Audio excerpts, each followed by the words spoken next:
শ্রীকৃষ্ণের বাল্যকালের মাখন চুরির গল্প। শ্রীকৃষ্ণের মাখন চুরির গল্প হল তাঁর শৈশবের দুষ্টুমি ও ভালোবাসার এক ঐশ্বরিক লীলা। গোকুলের গোপাল কৃষ্ণ তার সখাদের নিয়ে পাড়ার গোপীদের বাড়ি থেকে তাজা মাখন চুরি করে খেতেন, তাই তিনি মাখন চোর নামে পরিচিত। এটি শুধুমাত্র চুরি নয়, বরং ভক্তদের সাথে সম্পর্কের, তাদের ভক্তি পরীক্ষার এবং ভক্তিভরে নিবেদিত মাখন খাওয়ার এক আধ্যাত্মিক উপায় ছিল। কৃষ্ণ ছিলেন অত্যন্ত চঞ্চল ও মাখন প্রিয়। যশোদা মা ঘরে অনেক মাখন তৈরি করলেও কৃষ্ণ পাড়ার সব গোপীদের ঘরে মাখন চুরি করতে পছন্দ করতেন।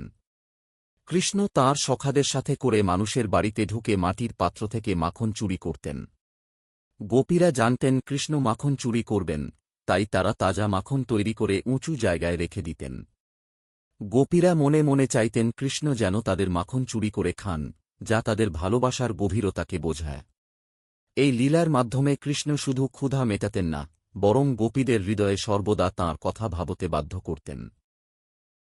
এছাড়া মাখন হল পবিত্রতার প্রতীক, যা মানুষের নির্ভেজাল মনের প্রতিচ্ছবি। চুরির অভিযোগে গোপীরা যশোদা মায়ের কাছে নালিশ করতেন।